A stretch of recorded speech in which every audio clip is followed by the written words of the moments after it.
talk to me about the three forces that you see that are influencing this moment. We've got banks collapsing, US dollars under attack, looming recession. What is going on? How do we step back and think about this moment?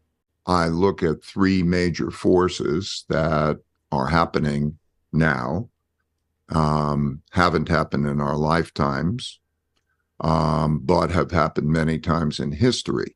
And those three major forces are the creation of a lot of debt and the printing of a lot of money to buy that debt, particularly because the government is running large deficits. And so they don't have enough money, so that government has to print that money. So that creation of all of that debt and its financial implications and its economic implications is one force.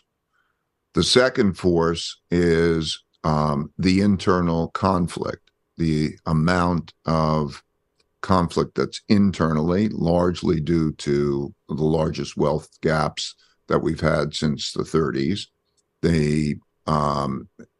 And that produces populism of the left and the right, particularly when there are financial difficulties. The third force is the rising power, the challenging the existing power, largely in the form of China and to some extent Russia. So let's call it the great power conflict, because in 1945, there's this cycle. You have a war, then after a war, you have winners, and the winners determine the rules of the game. And then there's this evolution of others becoming more competitive, and then you have a conflict again for who's in control. So we have that dynamic taking place. So those three influences, the financial, the internal conflict, external conflict influences are having a dominant influence. I learned before that when I was surprised, often it was because of things that hadn't happened in my lifetime before, but happened in history. Because of that reason, I went back and studied history, the last 500 years, on these cycles. There are big cycles that last about 75 years, give or take about 50 years, and of rises and declines.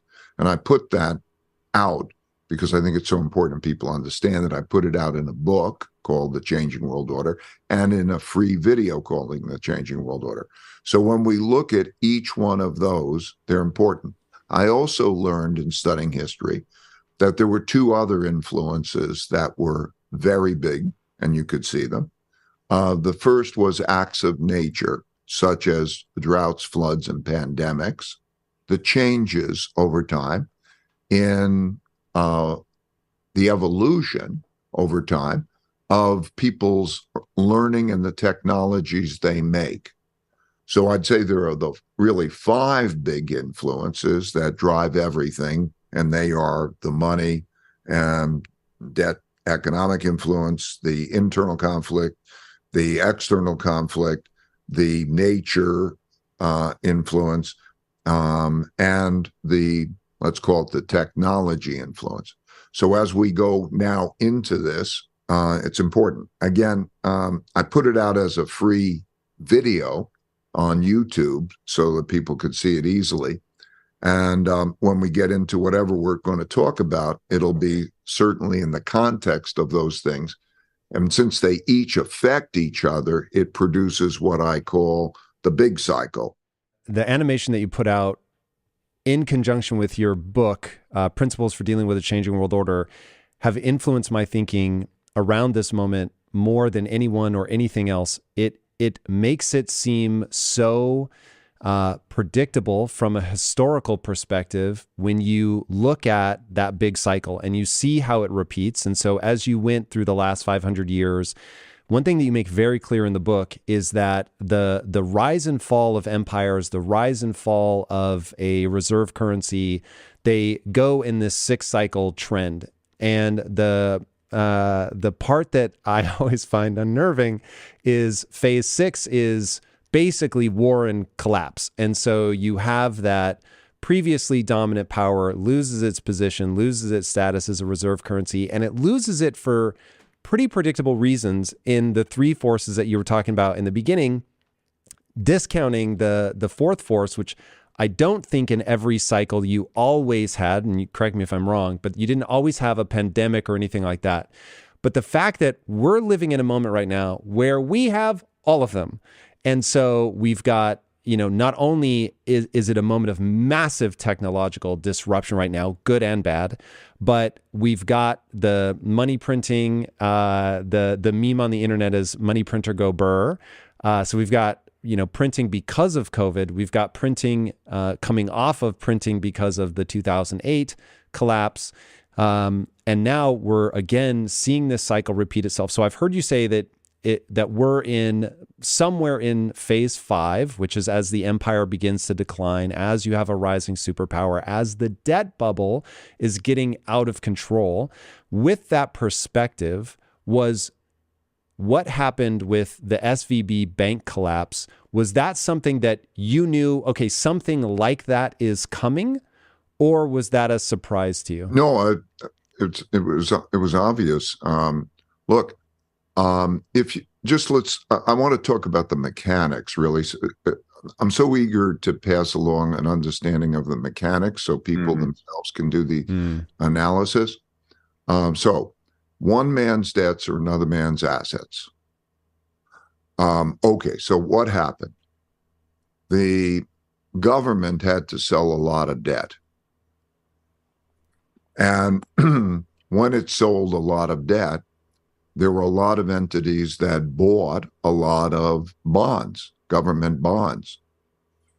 And money was very easy, which meant that short-term interest rates were very low. And money was actually being given away because they had interest-only loans and interest rates were less than 1%.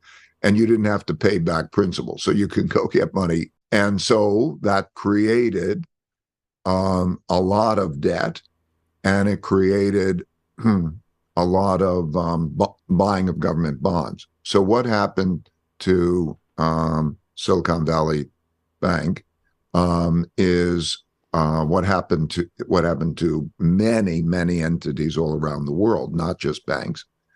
They what does a bank do? A bank takes in deposits, typically, or debt in some way, and then it buys debt.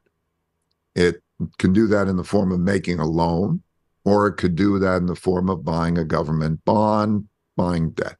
And then when interest rates went up, the value of that debt went down. The money they had to give to depositors became more and more expensive. And also depositors, wanting them to be competitive, looked at money market rates or other rates and withdrew money from the bank because they had better uses. Okay, so what that leaves them with, it's a banking problem that has happened literally for thousands of years. That what they do is the depositors, want their money back, and they're holding assets that are, in this case, have gone down in value, so they're broke. Let me put a fine point on that. Sorry, before you move on, I don't know that people really understand this. Is this a it seems to be a necessary result of fractional reserve banking, meaning that if you deposit $10 to me, I only need to keep, and I think this is actually accurate, I only need to keep $1.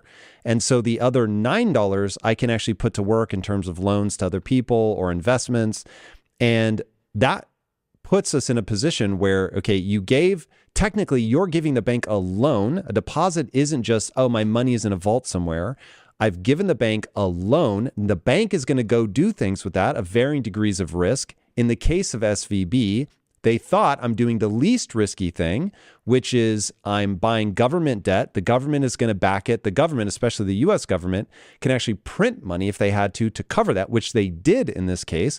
But if a lot of people go to the bank at the same time, known as a bank run, and say, I want all of my money, the bank goes, whoa, whoa, whoa, I don't have that money. And so I have all these assets.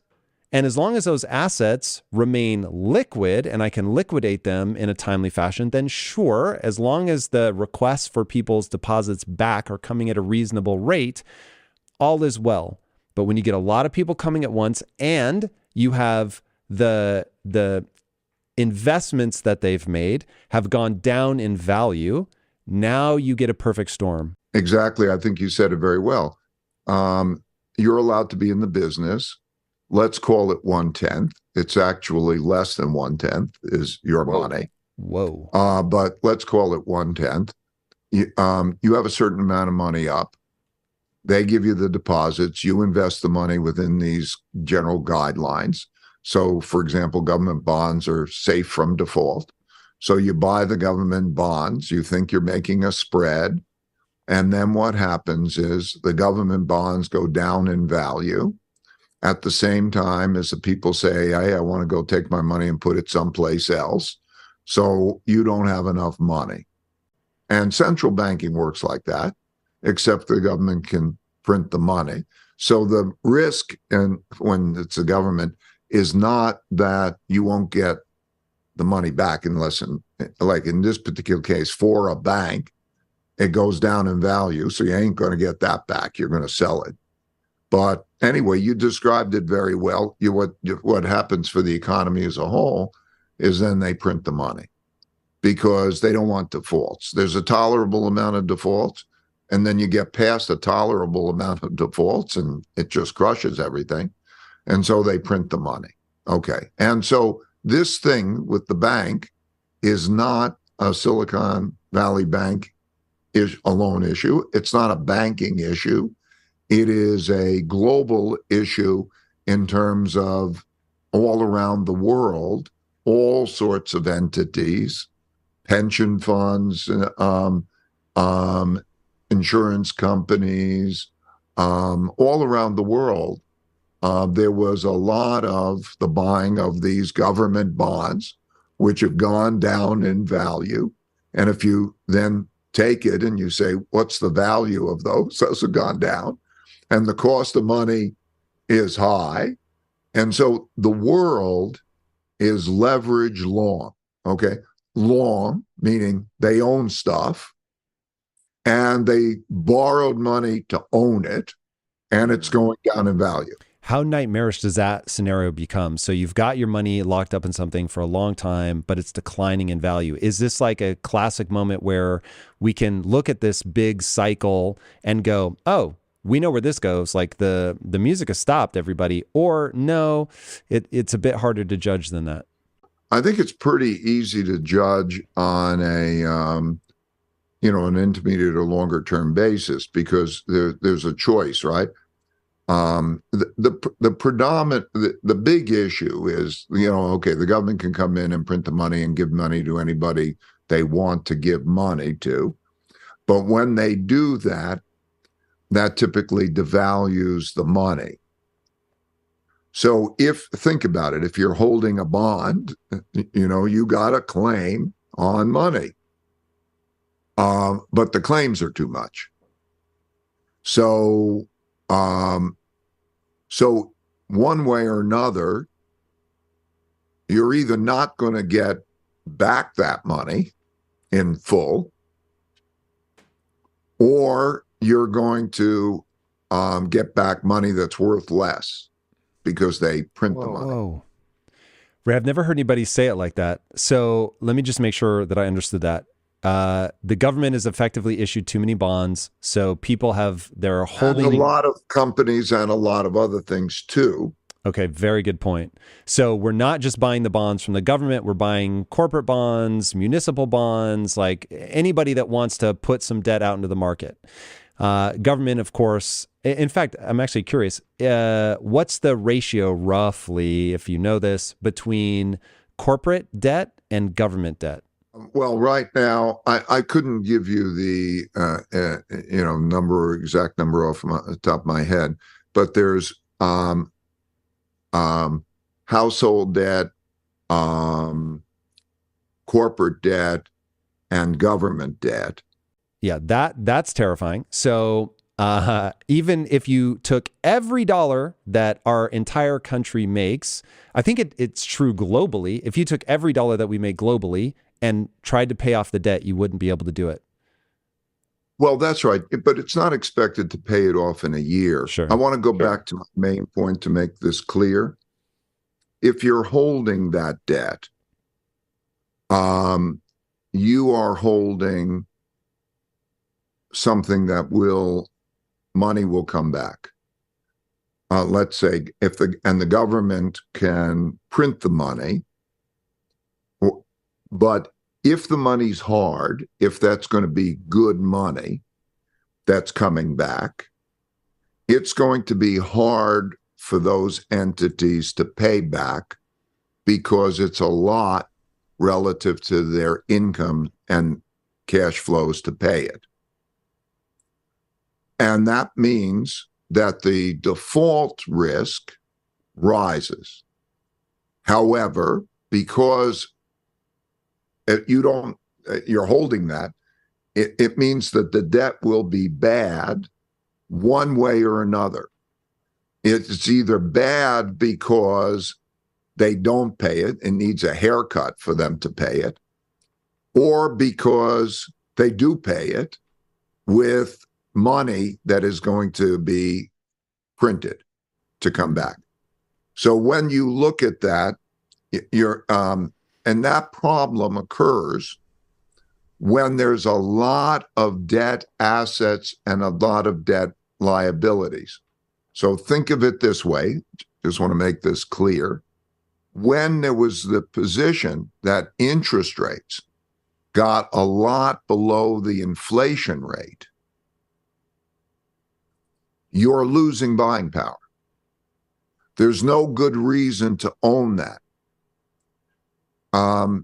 And there's a change in psychology because before there was, I own bonds. The bonds go up in value as interest rates go down. So I'm getting a price appreciation, even though I'm getting, let's say a low interest rate, but inflation isn't a problem until it's a problem. Then when it's a problem, because they print so much money and they put it out, then inflation goes up and a light bulb goes off.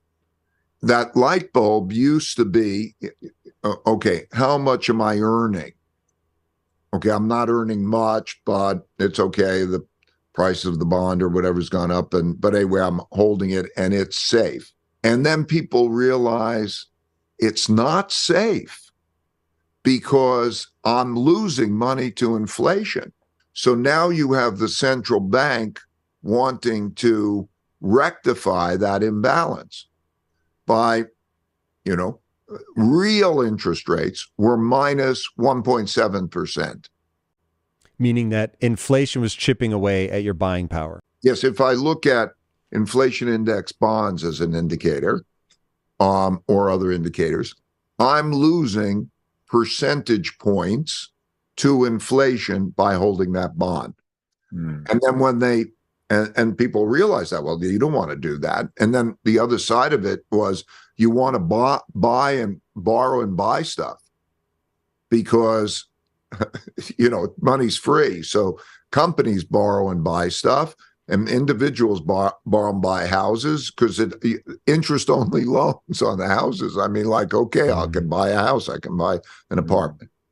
And so, but that creates the imbalance where it's terrible to be a lender and a creditor, and it's good to be a borrower and do that. So that imbalance takes place. It produces inflation, and then when it produces inflation and so on, and then you say, I don't want to own these things anymore, And then, and also the Federal Reserve says, I better fight inflation.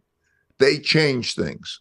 And so by raising interest rates to levels in which it goes from minus 1.7% in inflation index bonds to plus 1.7%, and it makes it, and it raises the short-term interest rates, real interest rates much higher, then lo and behold, all the people who did all those things get hurt. Okay, they borrowed, they bought the bonds, they bought all of those things and all of those debt instruments. And also companies, look at the companies that are affected. Because yields got so low, tech companies and others, those who have a dream, they don't have to necessarily make profits. They're selling a dream, and the money's got to be invested. And so you see all of that change radically when that tightening of monetary policy. So now you sit there and have a lows. So when you're looking at the big picture, think of it as all like banking. You're holding all these financial assets. What is the value of a financial asset? It has no intrinsic value. Its only value is what it can buy. But there are many, many more financial assets out there. The most financial assets out there that there's ever been relative to the value of stuff to buy. There's too many claims out there. It's like musical chairs. Okay, if everybody says, "Oh, wait a second, let me get my stuff.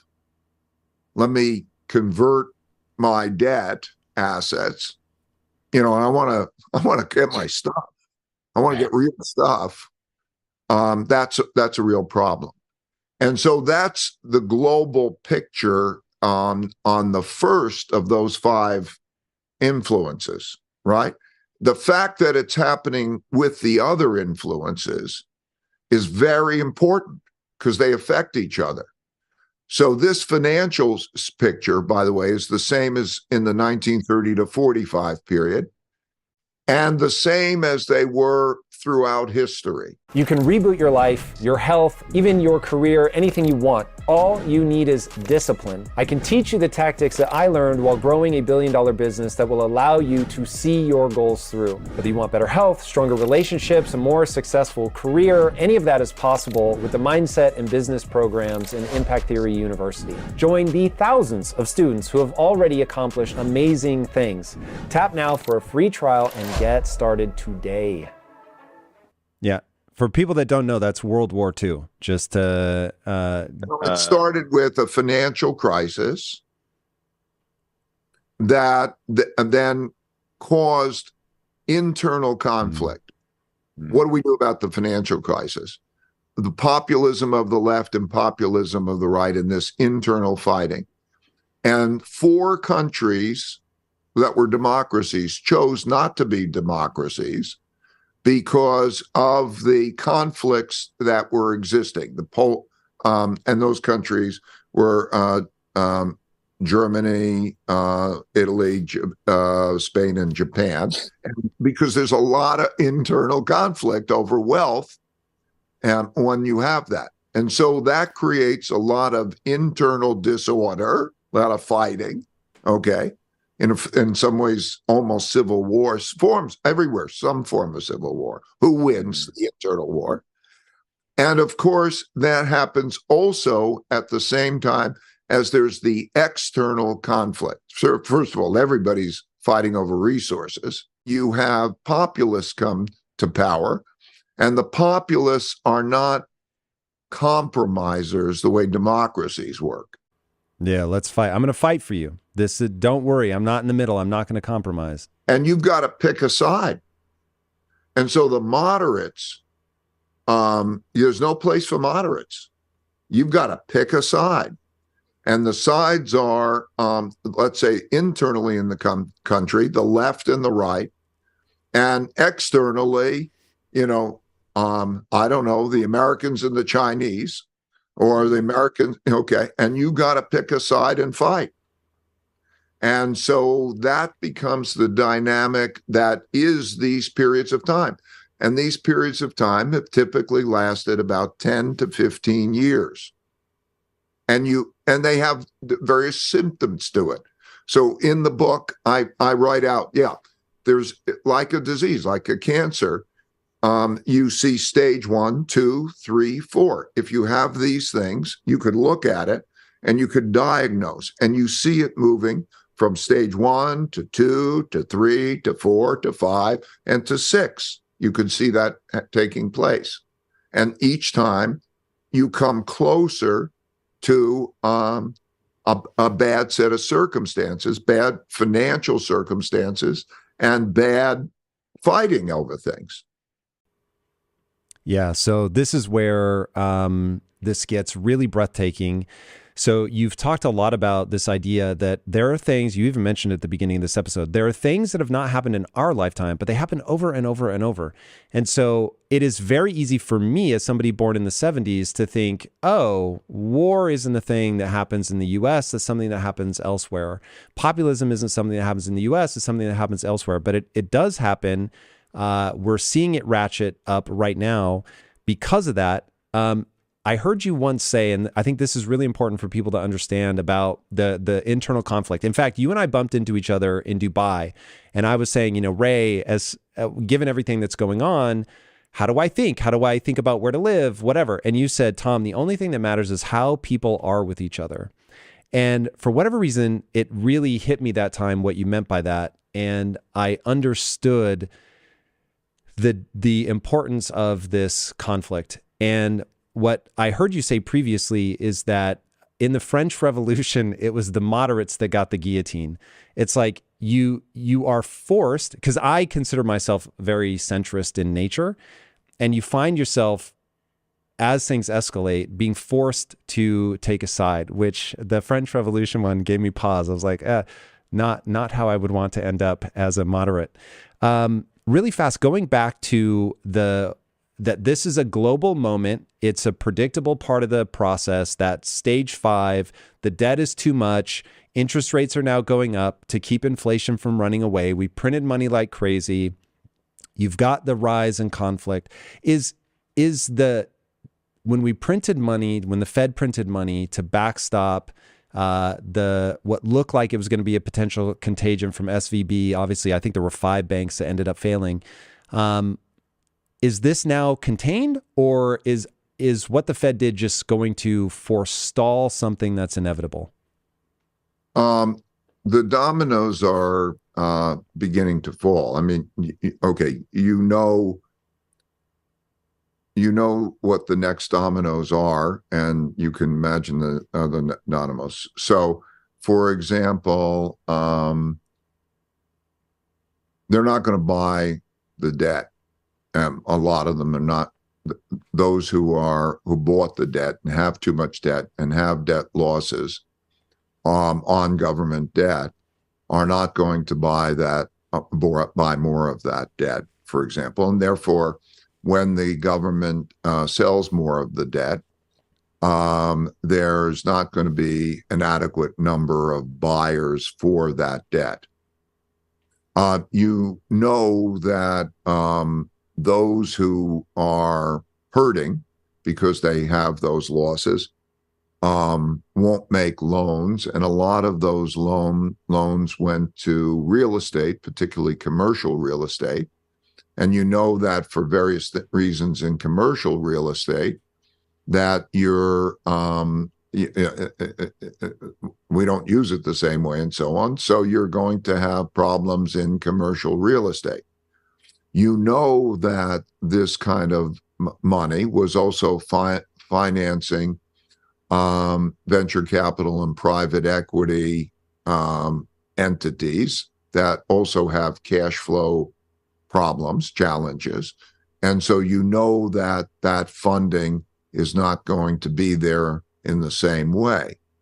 you know, as a result of these things, that a number of entities will cut costs and in their various ways. And so depending on that, the job market is changing. And you see it, for example, in tech jobs and other, if you're in some of those areas that are getting squeezed, and you see the same thing by and large, happening internationally. So you can see also that if you said, what is the value of those assets that are being held, that value has gone down a lot. And because it was bought on leverage, as you described, because it is bought on leverage, there are bad losses in different places. And then the question is, what are you going to do with those losses? In most cases, quite often, they're, don't mark them to the market, meaning don't account for them and recognize those losses, which is kind of, let's say, hiding those losses and hoping in time that they'll just over time, it'll be fine. But that'll produce a squeeze, that'll produce a problem. So I think we know those things. We know those things. And that's happening at the same time as we have an internal conflict taking place, such as the presidential election. So we're going to come into the presidential, and it's not just presidential election. Of course, it's a number of senators, congressmen, and so on, and who are at each other's throats about this, and who are going to fight with each other. Okay, and fight to win, not probably respect the rules as much, but fight to win for their side. And that's happening at the same time as we have the situation with China, most importantly, China and Russia, in terms of the issues, in terms of their things to fight over. For example, even there's going to be an election in Taiwan that'll also have a big bearing on this whole thing. So there's, we know, I think, pretty much that we're going to have financial problems and economic problems at the same time as we have this internal fighting and this external risky situation. You're at a stage in your life where you really want to help people understand the mechanisms, how to think through this stuff from a framework perspective so that we can apply it, God forbid, in the post-Ray Dalio era. Let me run you through how I'm thinking about this moment, the questions that I'm asking myself. And then if you don't mind, help me correct the approach that I'm taking to this. So whenever we get in a moment where there's really, we're at what I see as the end of stage 5. I don't know if you would agree with that. So this is where, just again, to reiterate, so we've gotten over our skis on debt. The Fed is going to try to print their way out of this. All that does is create inflation. They try to break the back of inflation with high interest rates, but so many people got themselves into debt in the good times on variable interest rates, or that they bought long on something like a bond where it devalues based on what happens with the interest rates. So as the interest rates go up, either people just can't make their interest rates payments, or the debt that they were holding goes down in value. Okay, so you've got this moment where a lot of people are about to lose money, and a lot of people are going to be very uneasy. And you've got the political divide that's continuing to escalate. We saw the last election cycle here in the U.S. where people stormed the Capitol. It was a very sort of unnerving moment. And now it's like, well, things weren't nearly as bad then as they are coming into the 2024 election. So I start thinking, okay, what is the safe move? And if I'm honest, Ray, I start looking at, where do I live? So is there a move to be made within the US? And so I start looking at places that feel more secure for the way that I think about the world. Or I start thinking, do I become a more globally mobile citizen? Is there something that I should be thinking about there? I've got a lot of my money in cash. And then one thing that we didn't talk about, which we probably should, you mentioned the word hard money. And so hard money, I'll give my layperson's definition. And then if any of this is inaccurate, please let me know. But hard money being something that has intrinsic value. So gold, precious metals become something that I start thinking more seriously about. Now, I'm what I'll call a digital native. So I think about Bitcoin is something on my radar. I know that you're maybe not a fan. But anyway, that's how I'm thinking about the world. I'm trying to be in cash. I'm not trying to be in anything long. I have Ray Dalio. I have zero leverage. I don't play with leverage. Even when the money was free, I didn't take on any leverage because that's the one thing that scares me. So safety is how I'm thinking about things. Now, I don't exactly know how to diversify well, but that becomes another part of how I look at this. And you've got the all-weather strategy that I know you've tried to articulate for people. So safety first, if I had to sum up my stance. Everything you said is beautiful and very similar to the way I think, and I'll add a couple of things to it. But when we think about safety, we have to think about that as purchasing power, because a lot of people think if I put my money into a treasury bill, I get safety. Well, also look at whether that's giving you a return that's compensating for inflation. So I just wanted to tweak what you said. That's a very important tweak. And now you're getting into where I feel undereducated. So how do we then think through that? Before I go there, I want to say, and also here's the other advice. And maybe we're all wrong. Maybe there's nothing to worry about. Okay. So how do I deal with that? Like what this guy Dalio is saying is very crazy, and you know, who knows whether he's right or wrong, and you know, he's been wrong in the past, and who knows if it's right. And simultaneously. So okay, that's exactly what you said is the way pretty much I look at it. What you said, and if I was to paint the world, I painted the world the way I did. Okay. And I have those questions. And then beyond that, I say, you as an individual should think about the total safety, including maybe that terrible scenario doesn't happen. Okay. That's what I'd like you to do. That's what I'd like you to do. And if you do that, you will come to a better balanced position. I want you to get balance. Okay. I want you to do certain things. I want you to have enough savings, whatever, you know, that, okay, to have security, to build the first level of, I think investing, which is the same as savings, comes in tiers.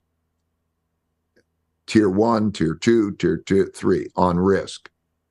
And the first tier is if everything goes wrong, I'm okay. And everything could be inflation, depression, anything, whatever it is. I lose my job. I you know, whatever it is, I got that thing covered. Then your next level is, okay, what am I going to get the highest returns? What is my best bet? Okay, but start at that level. And then you said the other thing too, that it's not just the investment, it's where am I? Am I in the middle of a fight? Like, I don't want to be in the middle of a fight. Okay, what's it going to be like? So it does have geographic implications. You know, I don't know, maybe it's the state or the state you go to, or the city you go to, or the country you go to, or whatever it is, you know, like, and there are certain things you can do to say this one's going to be better than that one. Let me give you an example of that. There are three things you could do based on these three influences. Are you going to be in a place and around people and circumstances that are financially strong? In other words, the income better are they earning more than they're spending, and they have a good balance sheet? Because that means stability.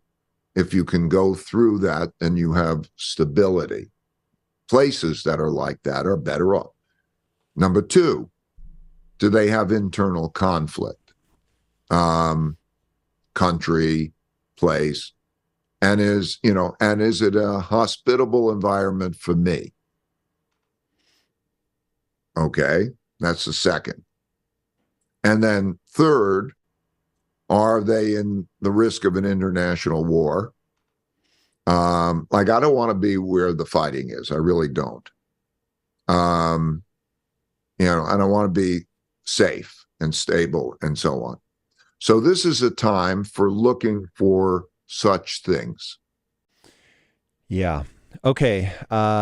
While deeply unnerving, I think incredibly important to think through that.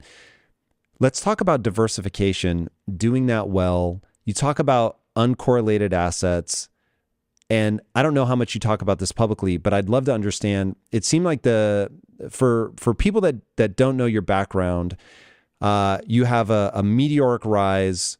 You're in your 30s, on top of the world, unbelievable success. You make a huge bet on something, to your point earlier about have the humility to know that you may be wrong. You made a huge bet on a collapse, and it didn't play out. And it ended up that the market went up and you lost a lot of money, almost lose Bridgewater, managed to keep it together. You come up with a new strategy that I believe is known as pure alpha. It ends up getting tested multiple times in the market, and you guys crush when other people struggle, which leads you to be, for people that don't know, the largest hedge fund. We made money in 28 of the last 32 years. We never had a really bad year. We made, I think it was during my time there, running at 11.8% a year, with the worst year being, I think it was down, I don't know, 10 or 12% sort of thing, and the next worst year being like down 1%, and we did that by simultaneously looking for opportunities and looking for good returning assets that were not correlated.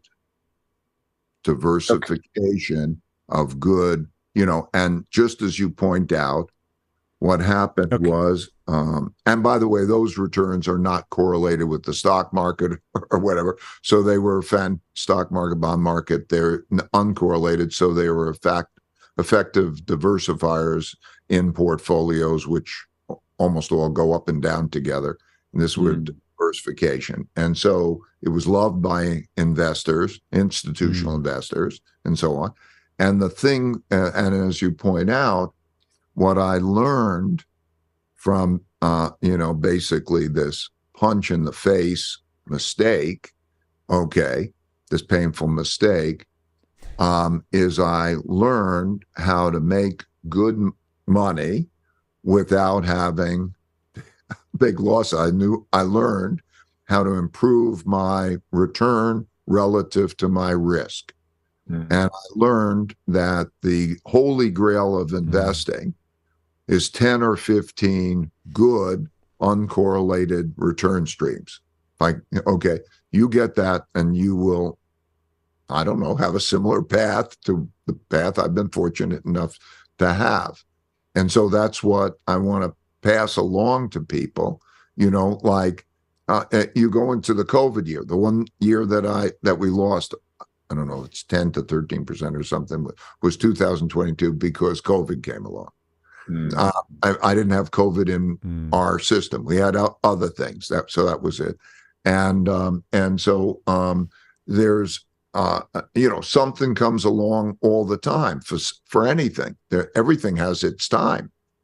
And so you put your money in any one thing. You could think, oh, okay, movie theaters are good, and then you get COVID, or cruise lines are good, and then you get COVID, and whatever it is good. Well, it's good sometimes, but there's always something that always is going to mess up the one thing. So you don't want, like, in my opinion, you don't want more than 10% of your money in anything, and you want, probably you don't want more than 7.5% of your money in anything, and they want to be good different things. And that's the message I'm trying to convey.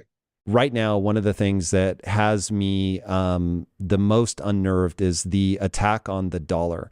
So you've got the BRICS nations, for people that haven't heard that acronym before: Brazil, Russia, India, China, and South Africa are getting together. And I know this has been going on for quite some time, so I don't know if I should be overly paranoid about that in this moment or not. But again, going back to those indicators that point to a transition from phase 5 to phase 6, do you think there's anything that we can prepare for as we look at the big cycle, as we see this particular moment with the assault on the dollar? Is there anything in the big cycle that can educate us on how to deal with this moment? Just all happens over and over. The decline of the British pound as a reserve currency. And before that, the decline of the Dutch guilder as a reserve currency, all happened for the same reasons, which is, two things are going on. First of all, they're holding all of this dollars, and the stuff that we talked about is going on.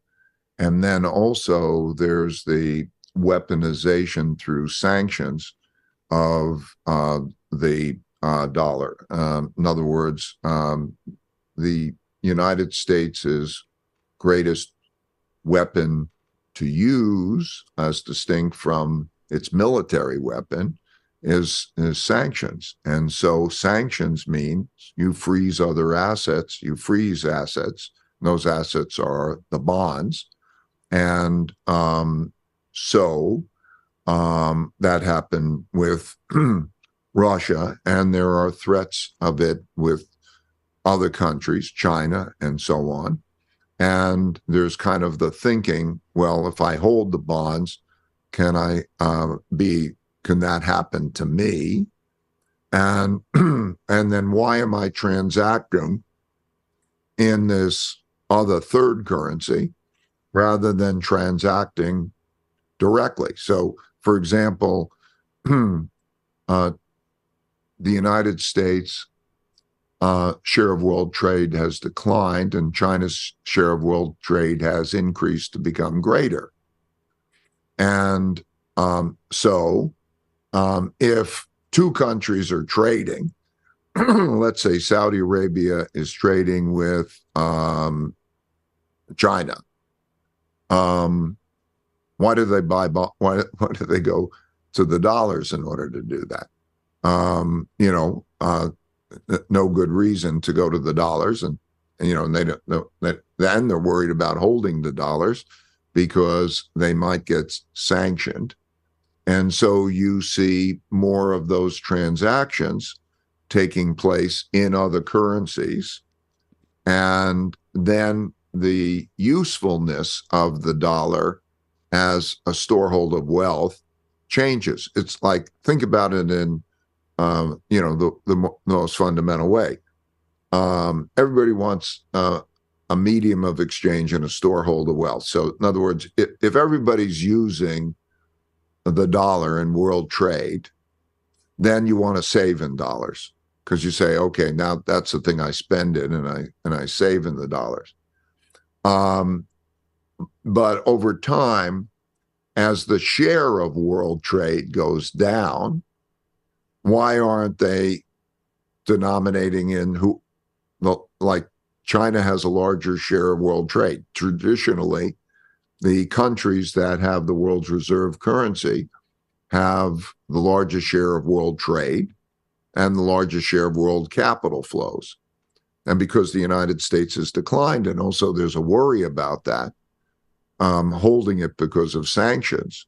I mean, just imagine how the Chinese must feel about having a lot of money in treasury bonds.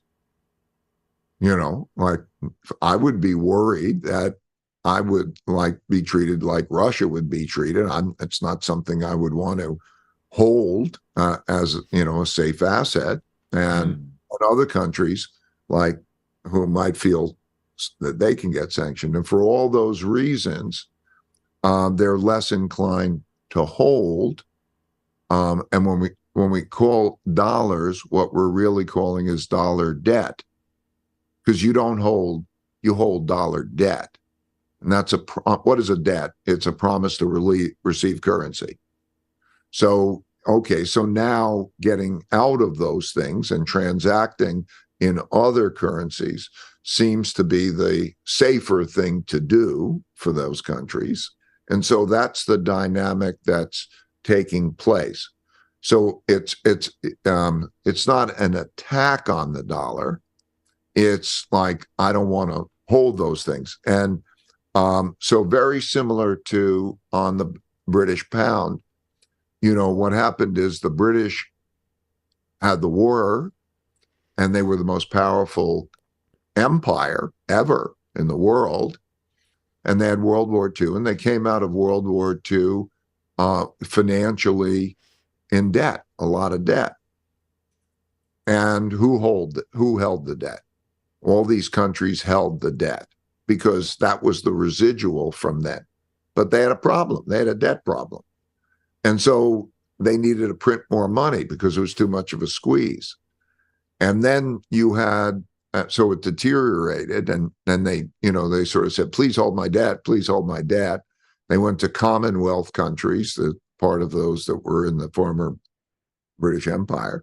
And then you had the Suez Canal incident, where there's sort of a war, and everybody realizes, well, hey, wait a second, that British Empire ain't the British Empire, and they're heavily in debt. And then they say, I don't want to own that debt. And there went the British pound. So that's just how the mechanics work. Okay, so looking at the U.S. and I don't want to be cheeky and say speaking directly to the U.S. government, but if I were to be so bold, so if this is that predictable moment where, okay, there are actions that we can take as a country that will either help us keep the world reserve currency status, and there are actions that we can take that will cause us to lose that status more quickly. It seems like, okay, you've got the BRICS nations, they are moving away from the dollar. It seems like that card has already been played. I don't know if you think there's anything that we can do to make that easier. But certainly speaking to printing, so one thing that I've heard recently, and this is a really fascinating concept, that when you have other nations that are holding your currency, holding debt, as you said, they're not like hoarding cash, but they're holding a lot of debt. If we print money, what we're essentially doing is externalizing inflation. So we are causing a devaluation of that debt for all the countries that hold us. Now, we're in a moment with rising interest rates that's causing us to need to print, but creating this really weird, difficult moment where as we print, then we have a need to raise interest rates. But the reason we're having to print is because we're raising interest rates. So it's a very difficult moment. But if we could, going back to your idea, it's how we are with each other. If we could get people to come together in the middle, would one of the things we would want to convince the U.S. government to do is to be very cautious about devaluing the dollar? Is that an important idea? It's more basic than that, and it's more simple, but it's also more difficult. What the reason cycles exist is that the next stage has been determined by what has already happened in the prior stage. So we are in debt a lot. You can't change that. We got a lot of debt. And if you say, what could you do? I mean, two things come to mind. What you could do is you could be financially strong, and you can not use financial sanctions as a weapon to scare the holders of those bonds. But to be financially strong requires you to not spend more than you earn. That means you either have to cut your spending or raise your earnings. Okay, that ain't easy. Okay, so are we going to cut our spending? Okay, now you look at it. What are you going to, infrastructure programs, I don't know, poverty transfers, defense spending. Okay, what are we going to cut? The world, governments have the same basic economics as people, except for the fact that they can take money from one person and give it to another, and they can print money. That's it. And so when you look at this, okay, you have that gap. You can eliminate the gap by taking money from some and eliminating another and not spending much. Okay, that's not easy, right? Okay, what are you going to... Most governments now don't think, how much money do I have to spend, and then how do I prioritize that? They think, I need to spend on this, I need to spend on that, and I need to spend on that, and they spend on it, and then they either produce a deficit, and then you either have to pay it back with hard money or printed money, and that's situation. So when you say, what could we do? Well, you've got to get financially strong in a politically fragmented environment in which everybody wants more. And you have to, like, be a higher percentage of world trade, so that everybody wants to use your currency, and and not threaten the holders of that bonds with freezing their assets. It is it's a tall order in this moment. It has become so clear to me in the last month since you and I saw each other, how important, the reason that you keep coming back to it all comes down to how people treat each other. So in this moment, I don't want to be a Debbie Downer, but it does feel like the die is cast a little bit. I don't see how we pull ourselves back from the precipice, because to your point about being fiscally responsible, like we'd have to get into a position where we're making more than we spend.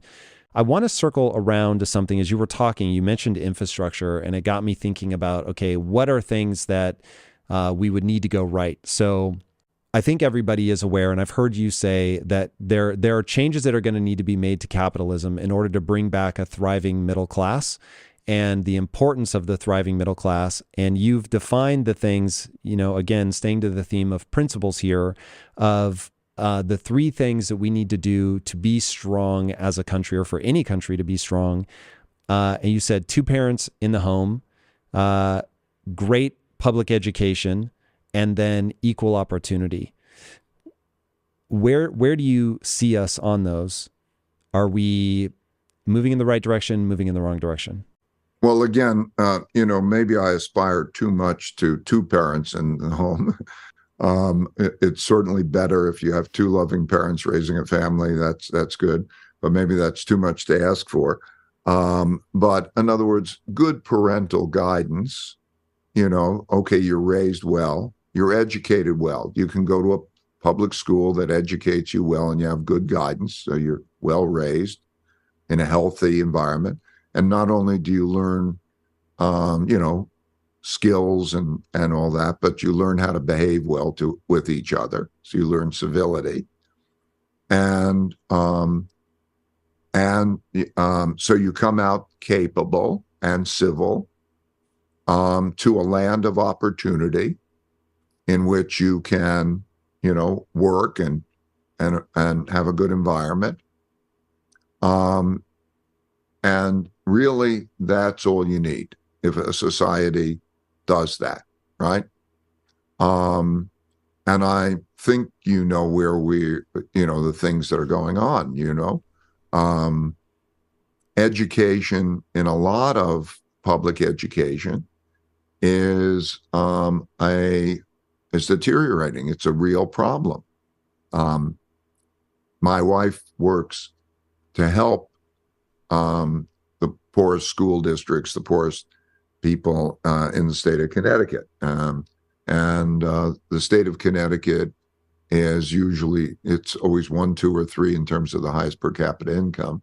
The truth is, hitting your career goals is not easy. You have to be willing to go the extra mile to stand out and do hard things better than anybody else. But there are 10 steps I want to take you through that will 100x your efficiency so you can crush your goals and get back more time into your day. You'll not only get control of your time, you'll learn how to use that momentum to take on your next big goal. To help you do this, I've created a list of the 10 most impactful things that any high achiever needs to dominate. And you can download it for free by clicking the link in today's description. All right, my friend, back to today's episode. And in the state of Connecticut, as of the last survey, 22% of the high school students have either dropped out of high school, Whoa, or have absentee rates which are greater than 25% and are failing classes. So they're living in areas that don't have the things I'm talking about parents' nutrition and so on. And there's not adequate resources for them. For example, during COVID, we found that 60,000 students didn't have computers or connectivity to take classes, and the government wasn't going to provide it. So philanthropically, we bought 60,000 computers and give it to the kids, but we can't do that. So our society is, when you look at this, you see drug problems. You see how the cities are changing. The cleanliness of the cities, the education levels of the cities, mental illness, crimes, and so on. You're not seeing, you're seeing people fighting with each other a lot. Not all the time. There are wonderful places in the United States. Education, some of the best universities, their pockets, some of the their neighborhoods, but there is this encroaching. So you see infrastructure breaking down, school shootings. Okay, so you decide, how are we doing? I think we're doing pretty badly. I don't know. I mean, look, it's not going to be a popular thing, but I think going back to what you were saying about the parents and maybe asking for 2 people is too much. Look, I get it. I think everybody's doing their best, and God knows, for any single parents out there, you have my love and respect. That it just seems like a hard job when there's 2 of you, let alone 1. So I'm not throwing shade, but in terms of cultural momentum, when I look at people not getting married before they have kids, incentives that end up leading people to where it's actually more economically advantageous to have a child when you're single, does not strike me as a great idea. And trying to reverse that trend, I think, is going to be really important.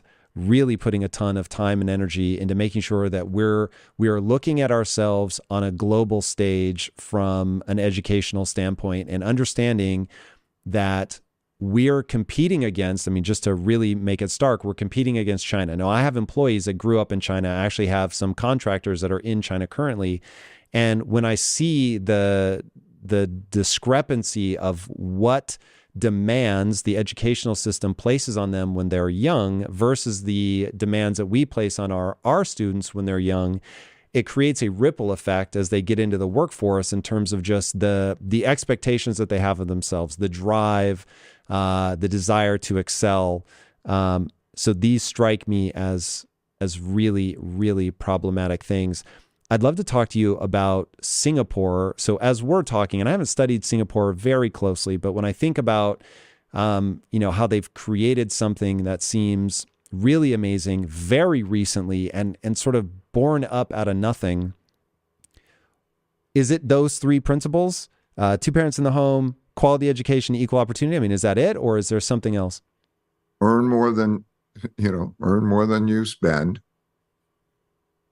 Be well educated to help you earn more than you spend. Then be civil with each other. Be productive. When you come out equal opportunity, and it's not just like in Singapore, but it's true in other countries. There's a level below which nobody should go. Certainly children should not go, right? How can you have an environment that children, there should be basics of housing, healthcare, certain basics, because otherwise you build a cycle. When the children become adults, you might say, oh, it's up to them to do it. But if you mess up the children early, they become the adults who can't do it. And so you have this cycle, in which you have to take care of people. You walk around and look at it. You can see the gaps, the opportunity gaps. You can see the mental illness gaps. Walk down the street and, downtown Manhattan or lots of places and see the gaps. Okay. And that adult who is screaming, and homeless and whatever, came from a place, a reason, that made him that way. And, so it's like why isn't the computer given to the kid who doesn't have a computer so he can have learning? Think about how difficult it is for the kid who doesn't have learning, and they have one parent, and that parent might have in a poverty and might have drug problems and all that. I mean, the kid can't make it. So the kid's going to come up to be an adult. Okay, what kind of an adult is it? It's going to be a problem. So I know that a lot of people are going to say, okay, well, raise taxes, we'll have money for all of that. That doesn't seem to be how things work, but I'm open to being wrong about that. There's a book coming out I'm very interested to read called Taxes Have Consequences, which I don't think people think a lot about, but it is entirely possible that I'm wrong. So if we look at someone like Singapore, do they just have really high tax rates and they distribute it in a way that makes sense? What they did was they required savings. They require it? Require savings. An employee, I think it works like this. Employee gives 12% of their incomes. An employer gives 22%, 10% of their income.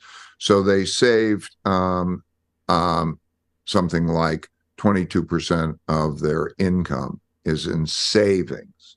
Okay. They do other things too. They have a tax balance, but they have a savings. And as a society, they earn more than they spend. Okay, so, and then on housing, for example, they have a public housing that is subsidized, that the person can take their savings with to use to buy that public housing that is a saving through that saving. So everybody has good housing, good public housing, and they own it. So if it goes up in value, they can sell it, and so they have that. So the housing creates a good environment. They put a lot of money into education. equal education. It's not, people there don't have to go to a private school to get good education. So they have good education. And then they have the people who work hard and are civil with each other. And that's how it works. And forget about Singapore. If you look through history, these are basic fundamental things. So wherever they've happened in history, they've worked. And you can go back through all history. If you these basics, earn more than you spend, be well educated, be civil, be productive,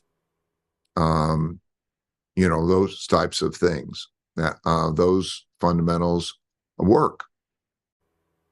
What is it about the human personality that makes it so common that people don't deploy those things? It's so interesting to me because I found that when people get richer, the societies get richer, they typically get in more debt, which seems backwards.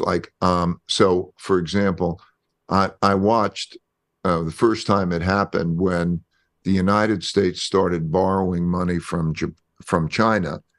The United States had income that was per capita income 40 times those from China, and they're borrowing money from China. So I wonder, how does that really happen? And there's when you don't have much money and you're at a stage of life where you value money, you want to save. So there's a psychological thing. You don't have much money, you get some money, and you want to save it. And to save it means you have to lend it to somebody. Then what happens is, ironically, when everybody earns more money and it's easy to borrow, people will get in debt, or a society will get in debt, or the government will get in debt. And also then there become very big wealth gaps. And people basically are interested in taking care of themselves. And so you have a fight over taxes or something. And so you have a society that borrows. Just even think the political system cycle. People pay, if you're a new politician and you run a state, or you run, let's say, a state, and it's before an election, it's in your interest to borrow and spend.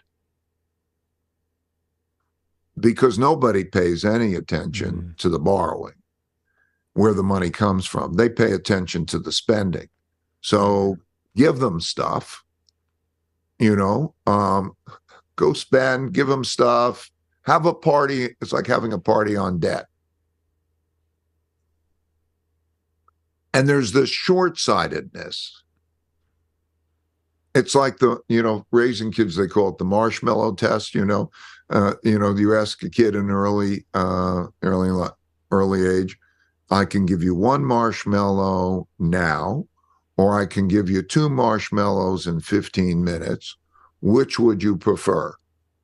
And, okay, the smart one says, I can defer my gratification for 15 minutes and get 2 marshmallows.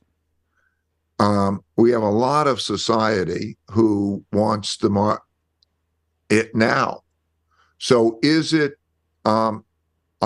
enjoyable to take your money and spend it on better infrastructure?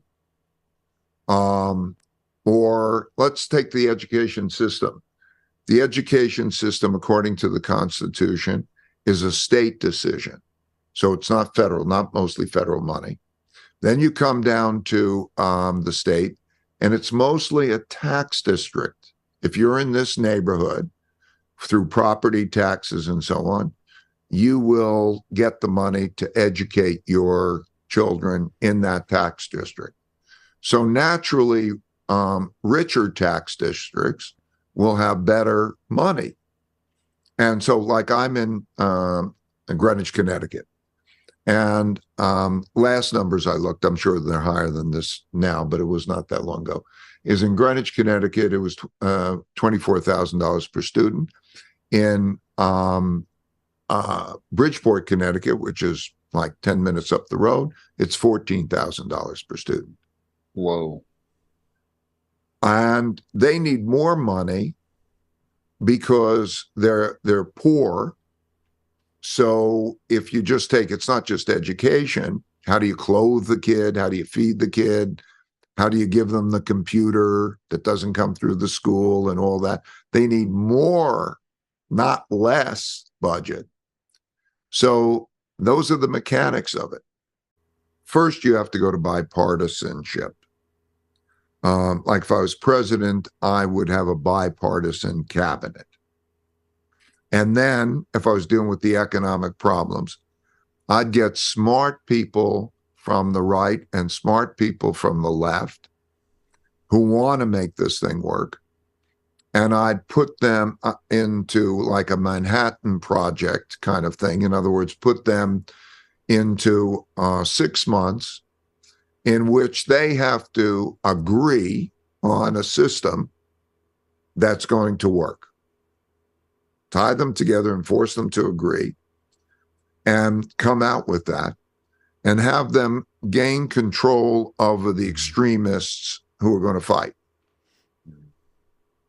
Like, I don't really care exactly how it works, just as long as, like, if smart people from both sides can get together and make it work, and then you come back to these basics, okay, how do you earn more money than you spend? How do you educate your children well, whether or not, and deal with those problems that way in a together way, you'll get the best outcome. If you don't do that, you won't get the best outcome. Yeah, I think this is really brilliant. And for people that haven't heard me talk about our company culture before, it's very much in line with this. And these are things that I learned from reading your book, Principles. So when I read Principles, it was really life-changing for me.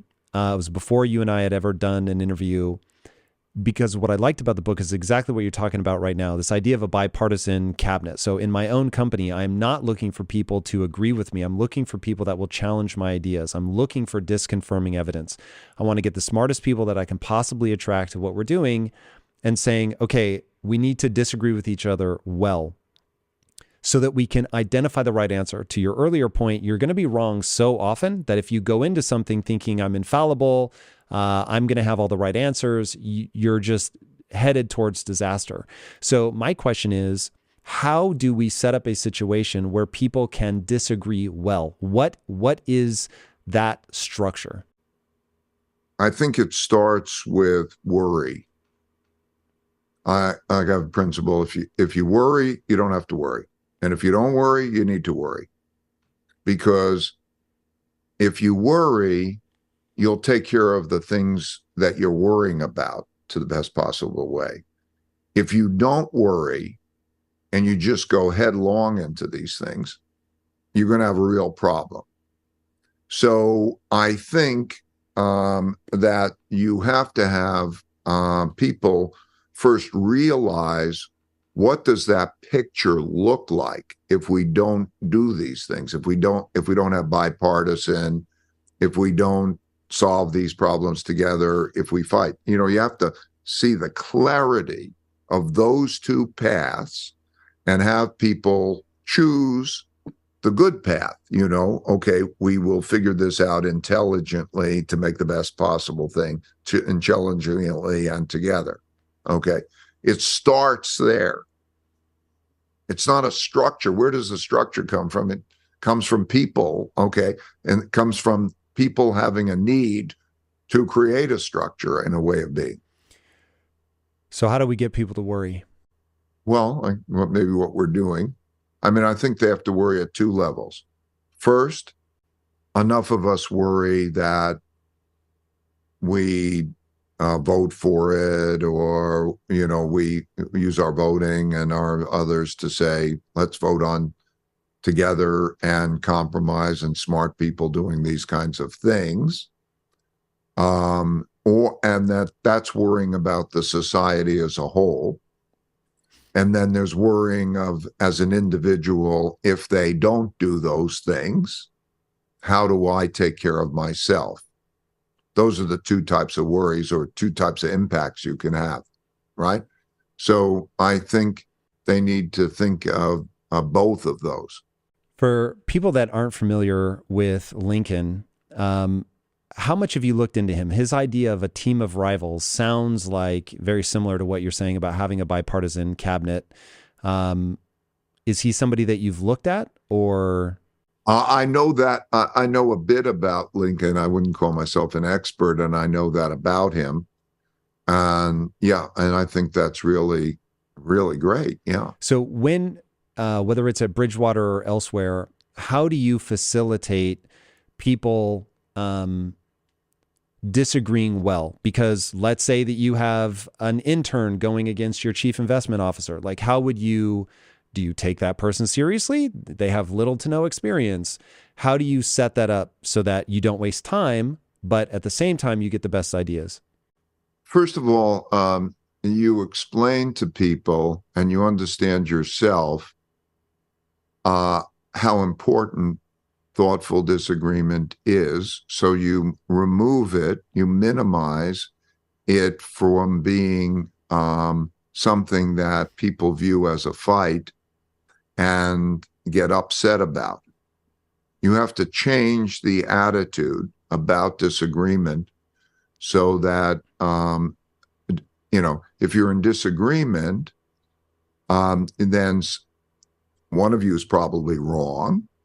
How do you know the wrong person isn't you? And then also, you still have to resolve the disagreement in some way. And so you have to have in place, first of all, an understanding and an intellectualization of that, so you don't get emotionally carried away in thinking, because I disagree, that's equivalent to a fight. Okay, so you have to change that psychology. And then once you do that, then you have to have protocols in place for doing that. Now, in my book, Principles, Life and Work, in the work part of Principles, I've outlined those things, those techniques that can be done repeatedly. So you have to have a system for that. And, and so let me make it very simple examples of that. If you and I are disagreeing and we sort of want to try to get at the truth, things that you can do is to mutually agree on a mediator. So, okay, you could step out of your argument and say, okay, this isn't working. How should we do this disagreement? And maybe let's mutually agree on a mediator. Like, we both agree that person, somebody we can trust and do it through. Okay, that's a good step. Then as you're doing that, carrying that through, you can also say, are you taking in the other person's thinking and replying to that, or are you just blocking?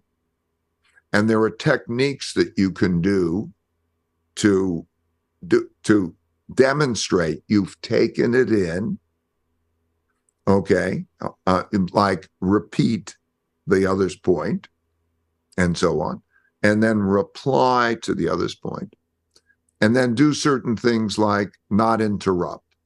Or in other words, I have a rule, I call it the 2-minute rule. Somebody says, okay, can you give me the 2-minute rule? That means for the next 2 minutes, I can speak uninterruptedly. So there are techniques that you can use to first understand that it's not a big fight, that there's protocols. Okay, then how do you do that in a hierarchy? Okay, there are different ways you can do that in a hierarchy. But anyway, there are many of them, and we're not going to have the time to go through them, but they're outlined in my book, Principles, Life and Work. They're in the work principles part of it.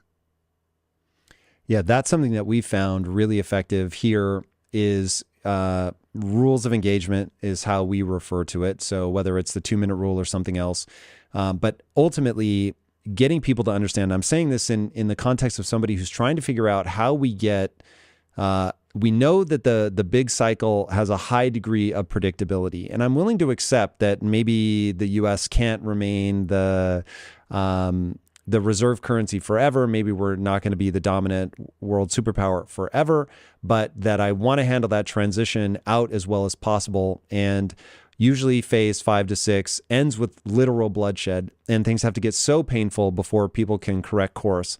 And so trying to give people a framework, I know you're saying that maybe I'm looking at the structure too much, but I think in frameworks. So what's that rubric by which people can go into, whether it's the 2024 election, whether I think right now we're still in gridlock with the budget or the debt ceiling or whatever it is, giving people ways to navigate through this well. And so my thing is everything begins with the goal. So what's your goal?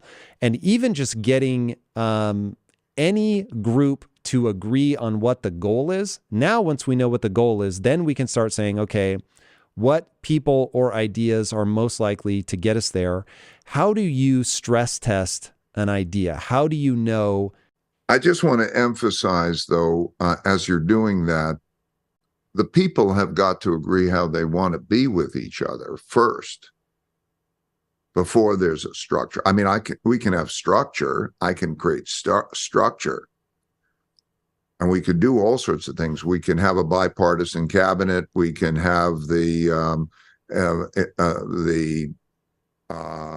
going off for 6 months and doing the project, and we can do there's lots of things we can do. But you first have to change the mindset of going from I want to win at all cost to wanting that. So all I'm saying is when you say, I want the structure and I'm a structure guy, I want the structure and I'm a structure guy too. But it takes people wanting something. And so what is the goal? Like you say, the goal. You start with the goal. Okay, that we're not going to fight with each other in a dysfunctional way. Okay. That we will work together to overcome our differences. That we will be good with each other. Okay, if you put those things there and then judge those things, and you sort of then say, how are we going to do that? Okay, then you do to bipartisan structure or whatever, bipartisan cabinet, blah, blah, blah, blah, all that other stuff. Then you can come around to it. But you have to, if you're in I will fight at all cost mode, the structure of the Constitution is not going to work. I'll give you my hypothesis on the only way to pull that off, and let me know if you see another option. Lord knows, I hope there is one. I've thought a lot about how you sway people into doing something that is more advantageous. I'm usually thinking about it for them. So just what's more advantageous for them. And it all ultimately comes down to you have a leader or a group of people for whom you're trying to earn the respect of. And by earning their respect, you do the right things. So I'll sum it up at the national level. We would need a leader that can actually bring the two sides together. Somebody who has a very clear vision. You've grimaced. For anybody that's just listening to this, Ray Dalio just grimaced hard. All right, so explain the grimace, Ray. It's like wishing for the tooth fairy or something. I mean, it's like not going to the root cause of why you don't have that leader. Okay, if you look at history, this is one of the great challenges of a democracy, and when it gets into everybody fighting for their own cause with populism, they, and so, Mussolini comes to power to make the trains run on time because it's badly managed and so on. So somebody says, give me the dictator. Give me the dictator, and then I will, and I want that dictator.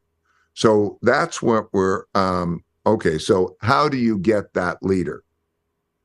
Okay, it increasingly, I'm just dealing with the mechanics. So so how do you get the leader? And what do you do with the opposition? Okay, it's almost like, well, you have this fighting of the various types, and do you accept losing? And then does the opposition remain and undermine everything you're trying to do? So it's almost like it gets to mob rule. That's why the dictators come to power. Okay? And so that's just history, and that's all understandable, if not desirable. It's still understandable that that's the mechanics. So to wish and say, okay, we need a strong leader who will get control and make everything go all right, sounds a little bit like wishing for the tooth fairy. That is how dictators come to power. That is very much the scenario I would want to categorically avoid. So do you see that just as that is an inevitability? Because right now, Ray, to your own point, we are not being good with each other from what I can see. There is certainly a broadcast signal, and maybe this is a distortion of social media, but I don't think so. Certainly not given the elections of recent. There is a broadcast of a signal of massive division. In a moment of massive division, you get people fighting. In a moment where people fighting, there is a winner-take-all scenario. That's the path to dictatorship.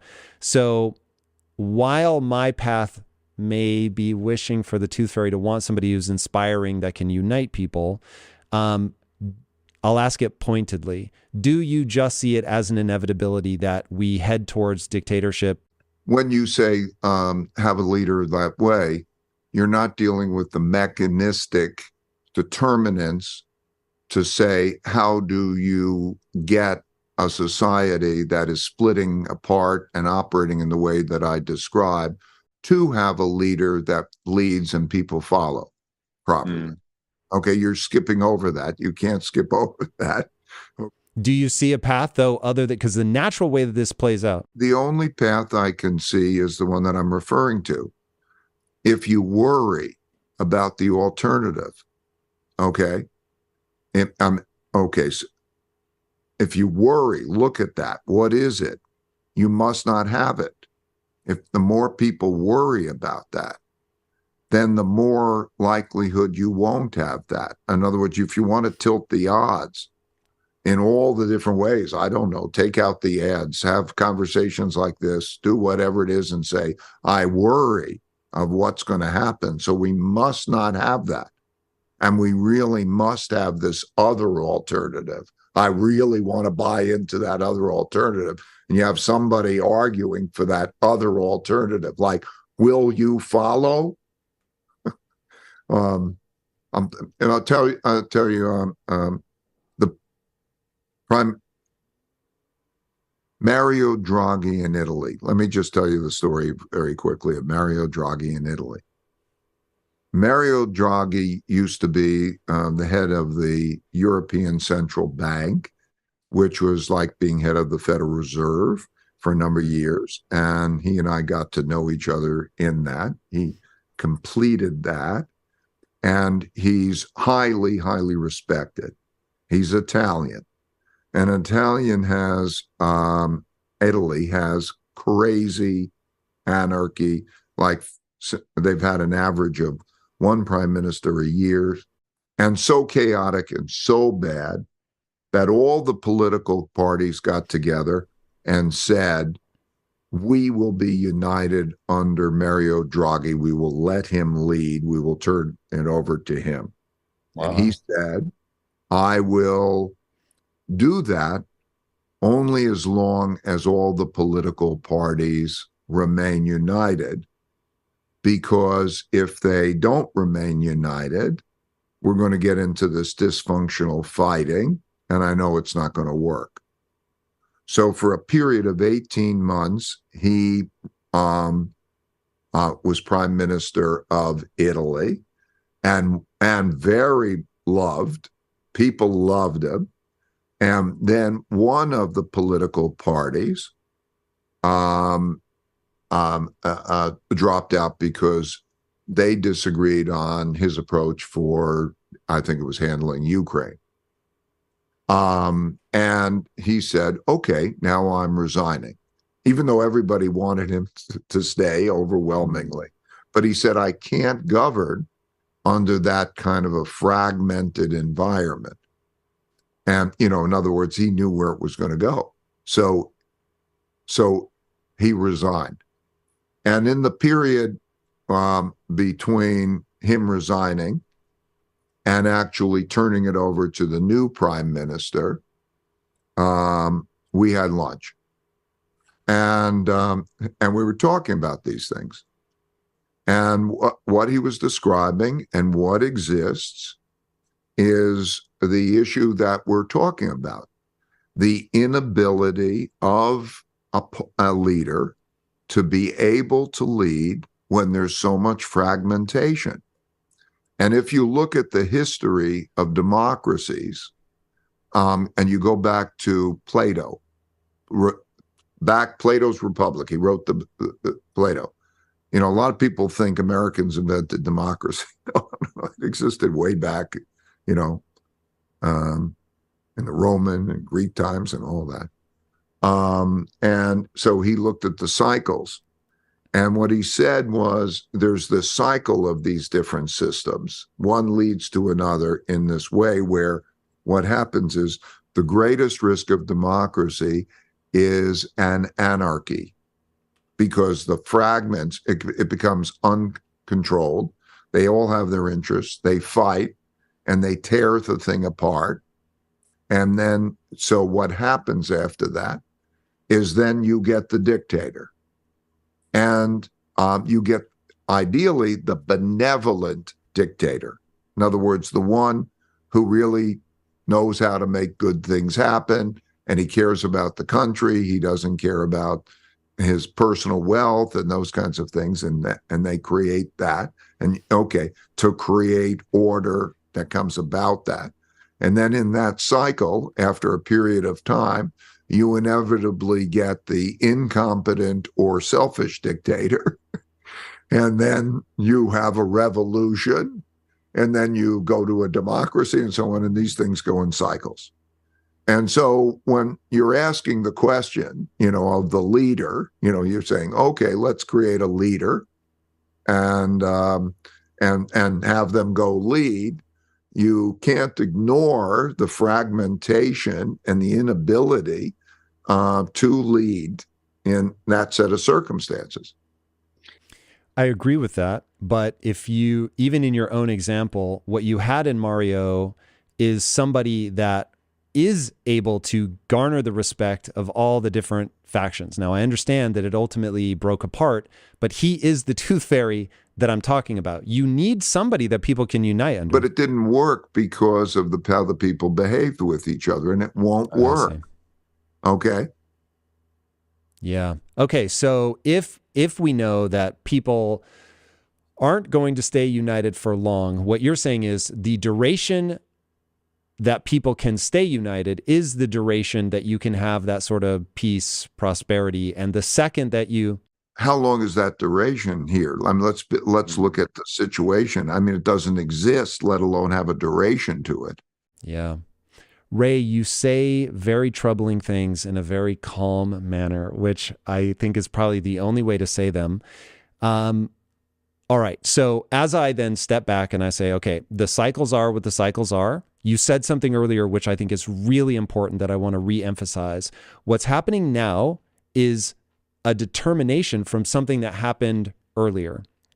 And so to some extent, you're in a better position to deal well with the way things are, the reality. I've heard you talk a lot about that. The reality is what the reality is.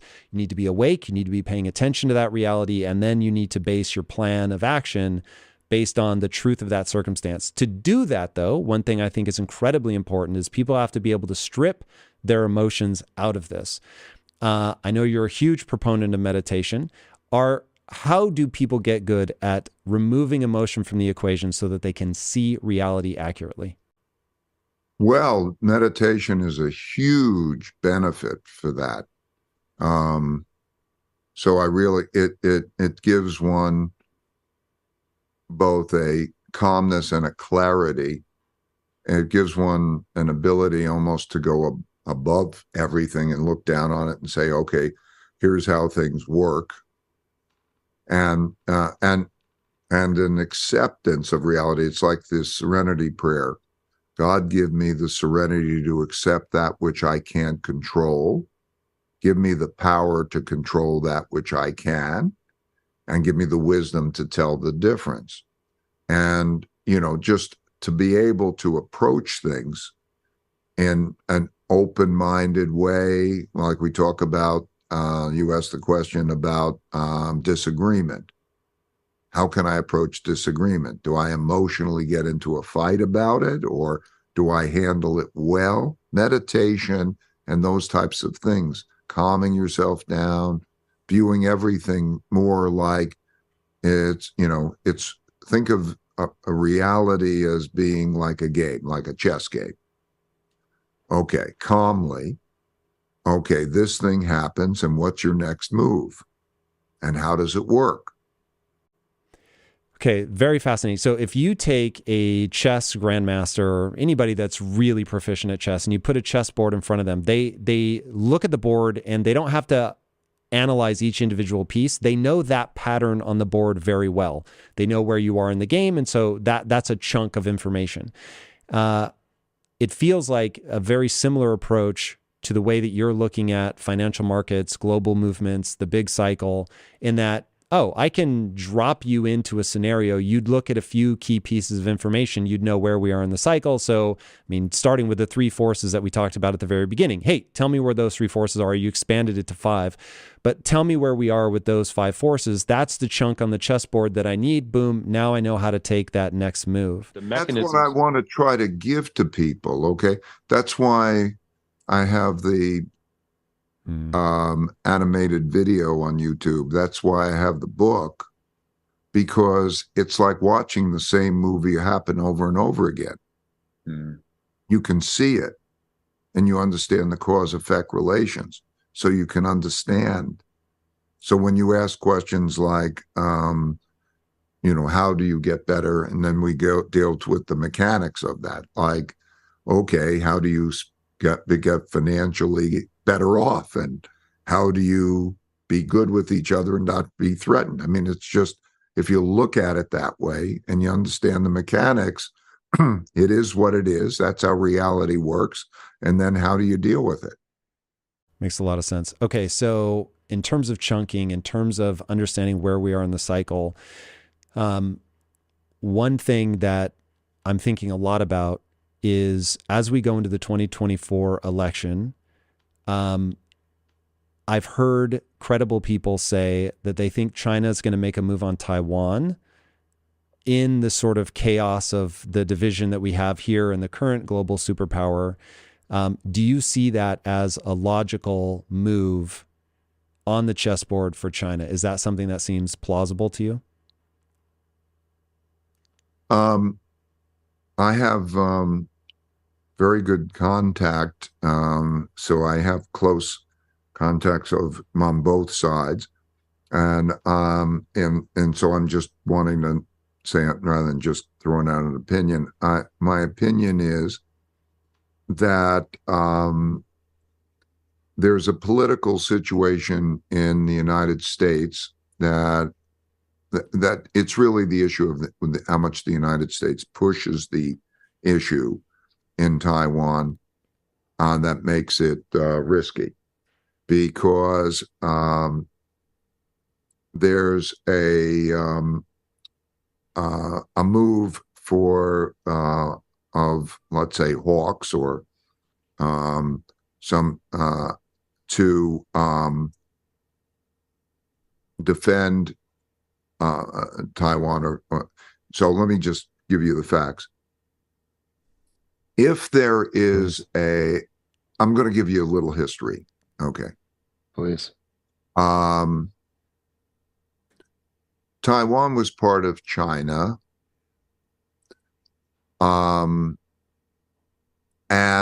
around 1840, foreign powers came into China, and they wanted to trade and do things with China, and China didn't want to do that. And so around that time, they had the Opium Wars. You may have heard that in history, in which the Chinese at the time said, I don't want to trade. You don't have anything that I want. And then they brought in opium that the Chinese wanted so that they would have this trade and whatever, and then militarily won and took over large parts of China, took control of that. And in 1895, it was many foreign powers. And in 1895, Japan takes Taiwan. Okay, fast forward. You go into World War II, and after World War II, the winners of the war get to divide up the world and said who gets what. And Taiwan was given back to China. That's 1945. Then they have a civil war. As usual, the left and the right, they fight each other. And so the capitalists get kicked out by the communists, and they go to Taiwan, and they control Taiwan. Okay, so everybody agrees that Taiwan is part of China, but they argue who controls China. The ones in Taiwan say, oh, we control China, and the ones in Beijing say, we control China, but everybody agrees with that. 50 years ago, so that's a big issue in their mind because it's part of China, and it's been told to them that it's part of China. Taiwan's part of China, but the capitalists, which is called the Kuomintang, they are living in Taiwan and they're not controlling it. So Henry Kissinger first makes gets together, goes to China and deals with reunification, and then Nixon follows. And there's this argument, and they reiterate that Taiwan is part of China. Everybody agrees on that. And that there should be peaceful unification of China. And that goes on 50 years now and brings it up to where we are today. Okay. So a red line for China is if the United States or Taiwan says Taiwan should be an independent country, that would produce a war. And everybody knows that. All those in government would know that would produce a war. This is a big thing for them. In other words, they call that period of time 100 years of humiliation. It was taken, it's promised back, and whatever. It's in their mind an indisputable reality. Now we're in a situation in which the United States, and particularly some congressmen who are more hawkish, say, good chance they will say, we will militarily defend Taiwan and then go on and sell them more military equipment.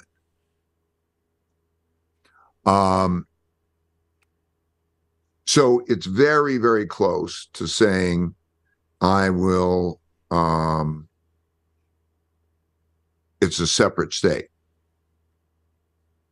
So we're very, very close to that particular issue. So what will come I don't believe China is going to initiate a move to take control of Taiwan, unless the United States crosses that line, pushes that line. Now, so the way that it is understood, and just by different parties, is it's understood by the Chinese to be the way I describe it. Look, it's been promised, it's here. No, that's an uncompromisable thing. And Americans, I think about this communist dictatorial bully that is trying to take a free country, a free people, and in a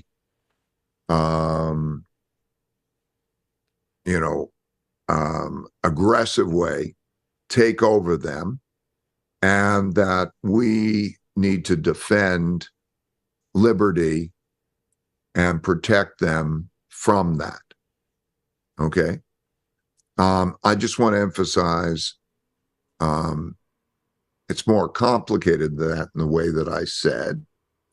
And also, it's like from the Chinese point of view, it's part of the American containment strategy, which means, China has grown and it's become a higher percentage of world economy and so on, and it's expanding.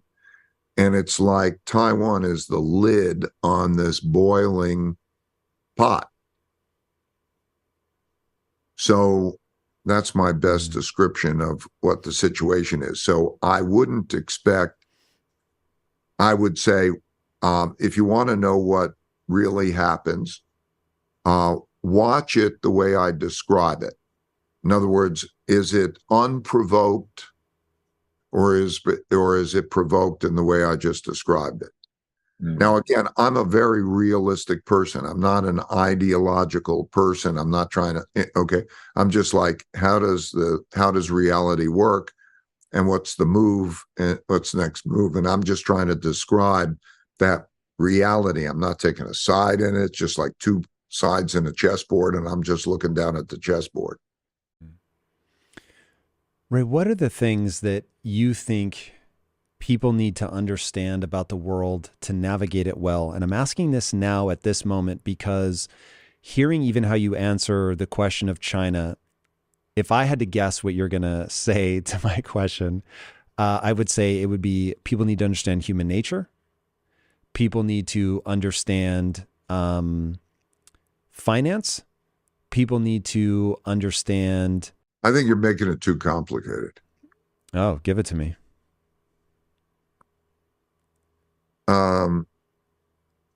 I think people need to understand the basics, the fundamentals, and the story that repeats over and over and why it occurs. History. Oh, okay. Yeah, and understanding the cause-effect relationships in it, right? You can't expect somebody to understand all the things in finance, and you don't need to. You don't have to, all the things in human nature and psychology, you don't need to, okay? It just comes down to kind of pretty much simple, basic stuff that repeats in a cycle for this certain reasons. That's why I try to make it in these simple, entertaining videos, right? I put 3 videos together. How the economic machine works in 30 minutes, principles for success in 30 minutes, and the changing world order, and it's in 40 minutes. And these are just basics. If you understand that, like, what makes a healthy society, we boiled it down. You don't need to know a lot of complexity in order to understand, like, how do you raise your kids? Do you earn more than you spend? It all kind of comes down to those kinds of basics. And so you need to understand those, I think. We'll link to those 3 videos in the show notes, but where can people follow along with you and what you're doing? I'm on LinkedIn, but I also post on all the major, and sometimes if it's more in depth, it's on LinkedIn. Guys, if you haven't already, be sure to subscribe. And until next time, my friends, be legendary. Take care. Peace. If you want to learn about why saving your money is the surest way to lose buying power, then make sure you check out this interview with Robert Breedlove. Oxygen, pretty important for human life. There's no price on it. Why? It's not scarce. Something like diamonds, not that important to human existence, yet has